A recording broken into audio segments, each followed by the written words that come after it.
चलिए तो आज के ऑनलाइन लैब क्लास में आप लोगों का स्वागत है। जैसा कि आप लोग को मालूम ही है कि हमने पिछले क्लास में 10th इकोनॉमिक्स से इकाई 6 का अधिकांश पॉइंट पढ़ा दिए थे और शेष पॉइंट हम पढ़ाएंगे। आज का पॉइंट होगा आपका वैश्वीकरण के पक्ष में तर्क।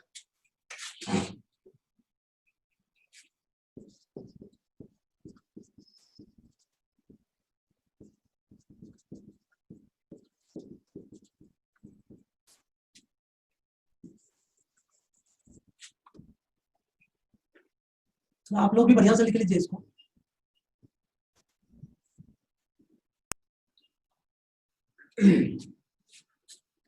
अब पेन नीचा रखिए। एक बार इसके संबंध में आप लोग पूरी तरह से समझ लीजिए कि आखिर ये क्या है। मेरे भाई, वैश्वीकरण के पक्ष में तर्क। पक्ष और विपक्ष समझते हैं। पक्ष मतलब होता है कि उसके हित में, उसके सकारात्मक। अब विपक्ष मतलब होता है उसके नकारात्मक। तो वैश्वीकरण के बाद भारत में दोनों तरह का लाभ हुआ है, दोनों तरह का फायदा हुआ है, अच्छा और बुरा दोनों। तो इस जो सकारात्मक अर्थात वैश्वीकरण के जो तर्क देंगे हम भारत में, इसमें हम सकारात्मक पहलू का वर्णन करेंगे। अर्थात हम ये तर्क देंगे कि वैश्वीकरण ने भारत में क्या किया है या वैश्वीकरण से भारत पर क्या प्रभाव पड़ा है। तर्क के अंतर्गत यही हम पढ़ाएंगे आपको। तो मैं बता दूं आप लोग को कि भारत में वैश्वीकरण का के पक्ष में जब हम तर्क देते हैं तो यह स्पष्ट होता है कि इसके कारण ही भारत को विश्व के आर्थिक जगत, विश्व बाजार, विश्व के उच्च तकनीक पर आधारित वस्तु, उच्च तकनीक आदि को उपयोग करने का, प्राप्त करने का, पहुंचने का अवसर प्राप्त हुआ है। अर्थात हम वैश्वीकरण के पक्ष में बहुत लंबे चौड़े तर्क दे सकते हैं कि भारत के लिए यह अच्छा साबित हुआ है। तो चलिए आज कुछ प्रमुख जो है वो हम आपको बताने जा रहे हैं। ऊपर में 2 लाइन लिख लीजिए। भारत में वैश्वीकरण के पक्ष में निम्नलिखित तर्क दिए जा सकते हैं। 1 नंबर, इसके कारण भारत को विश्व के नए बाजार तक पहुंचने का अवसर मिल रहा है। दूसरा नंबर, वैश्वीकरण के बाद भारत की बैंकिंग व्यवस्था में सुधार हो रहा है,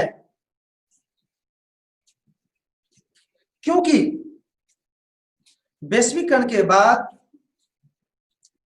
बहुराष्ट्रीय कंपनियां, बहुराष्ट्रीय बैंक भारत काफी संख्या में पहुंच रहे हैं। तीसरा नंबर, भारत को अच्छी उपभोग वस्तु की प्राप्ति हो रही है। चौथा नंबर में भारत के प्रतियोगी शक्ति में वृद्धि हुई है। 5वां नंबर में विश्व स्तर की नई तकनीक को उपयोग करने का अवसर भारत को मिल रहा है। 6ठा नंबर में वैश्वीकरण के बाद, 5वां में क्या बोले सर? विश्व स्तर। 5वां में बोले हैं विश्व स्तर के नए तकनीक को उपयोग करने का अवसर भारत को मिल रहा है। 6ठा नंबर में वैश्वीकरण के बाद भारत उत्पादन को बढ़ाया है, साथ ही उत्पादित वस्तु भी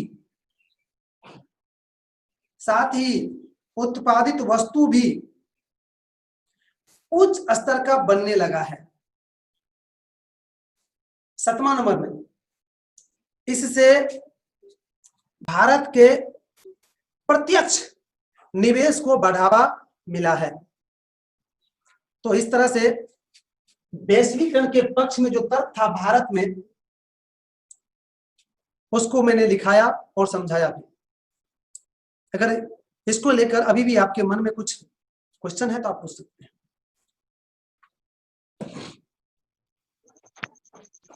सर प्रत्यक्ष निवेश के मतलब सर क्या हुआ? निवेश का मतलब समझते हैं कि इन्वेस्ट होता है, अर्थात कहीं पर फैक्ट्री खोलने के लिए, जमीन लेने के लिए, अन्य काम करने के लिए जो पैसा लगाते हैं उसी को निवेश कहते हैं।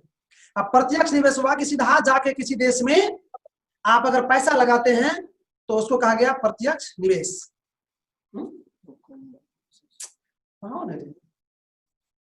अब लगते हैं कि आप लोग को कोई दिक्कत इसमें नहीं है, अतः हम अगले पॉइंट की ओर बढ़ते हैं। अगला पॉइंट है निवेश।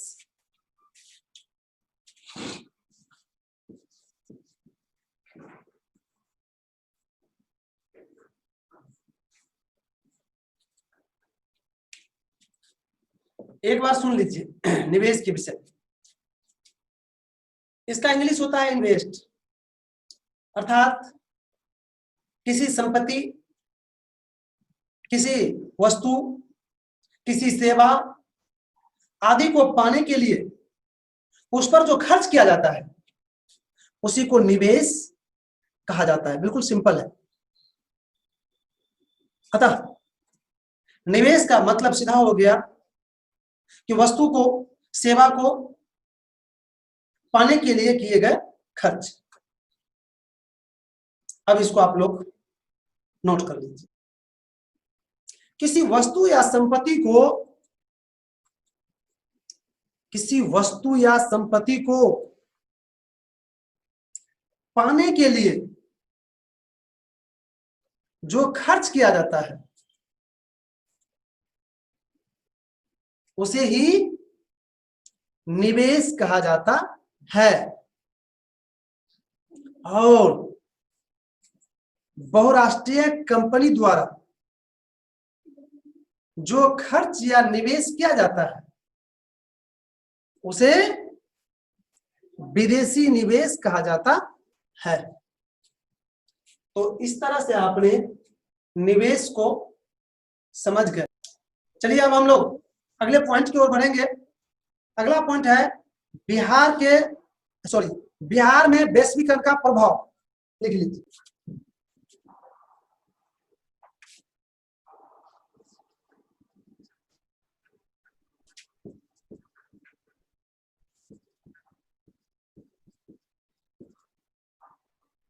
वैश्वीकरण का प्रभाव।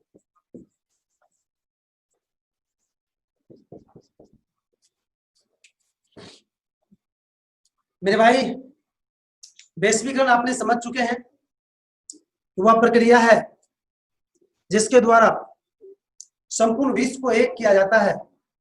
वही प्रक्रिया को वैश्वीकरण कहा जाता है। और आज पढ़ना है कि वैश्वीकरण का बिहार पर क्या प्रभाव पड़ा। मैं बता दूं आप लोग को, भारत में 1991 ईस्वी में वैश्वीकरण की नीति अपनाया गया था। और इस नीति के अपनाने के बाद भारत दुनिया के अधिकांश देशों से जुड़ गया है। तो इसका तो भारत पर जो प्रभाव पड़ा वो तो पड़ा ही, बिहार पर क्या प्रभाव पड़ा है उसको आज जानना है। मैं बता दूं आप लोग को, बिहार पर जो इसका प्रभाव पड़ा है उसको हम दो वर्गों में बांटकर अध्ययन कर सकते हैं। एक अच्छा प्रभाव, एक बुरा प्रभाव। इसका दो तरह का प्रभाव हुआ है, अच्छा प्रभाव भी और बुरा प्रभाव। अर्थात बिहार में जो वैश्वीकरण का प्रभाव पड़ा है उन प्रभावों को हम दो वर्ग में बांटकर अध्ययन कर सकते हैं। एक वही अच्छा को सकारात्मक प्रभाव, और बुरा को नकारात्मक प्रभाव कर सकते हैं। तो आज हम सबसे पहले सकारात्मक प्रभाव पढ़ेंगे। स्टार दीजिए, यहां पर लिखिए सकारात्मक प्रभाव। अर्थात वैश्वीकरण का बिहार में सकारात्मक प्रभाव क्या पड़ा वो आज लिखेंगे। वैश्वीकरण के बाद बिहार की कृषि की स्थिति अच्छी हो रही है। वैश्वीकरण के बाद बिहार की कृषि की स्थिति अच्छी हो रही है। वैश्वीकरण के बाद बिहार की कृषि की स्थिति अच्छी हो रही है, क्योंकि इससे बिहार के किसानों को भी कृषि यंत्र और कृषि तकनीक प्राप्त हुआ है। क्योंकि इससे बिहार के किसानों को भी कृषि यंत्र और कृषि तकनीक प्राप्त हुआ है। दूसरा नंबर, वैश्वीकरण के बाद यहां उत्पादन बढ़ा है। वैश्वीकरण के बाद यहां उत्पादन बढ़ा है, जिसके कारण, थोड़ा हाथ चला के लिखिएगा, टाइम थोड़ा कम है, उस देश को लिखा दें। जिसके कारण निर्यातों में वृद्धि हुई है, जिसके कारण निर्यातों में वृद्धि हुई है।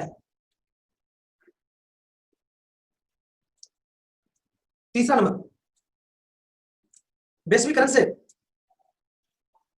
से बिहार के बाजारों में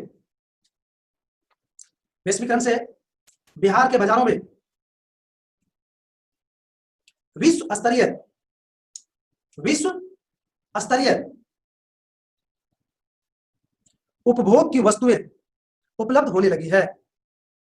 विश्व स्तरीय उपभोग की वस्तु उपलब्ध होने लगी है।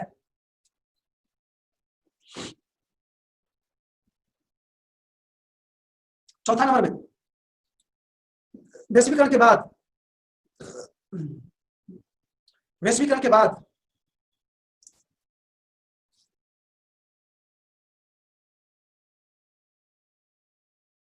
है कि हम बीच में ही डिस्कनेक्ट हो गए थे और आज इसको पूरा नहीं कर पाएंगे हम, कल इसको हम पूरा कर देंगे, क्योंकि समय समाप्त हो रहा है। अतः आज की क्लास यहीं तक, कल इसको पूरा कर देंगे हम।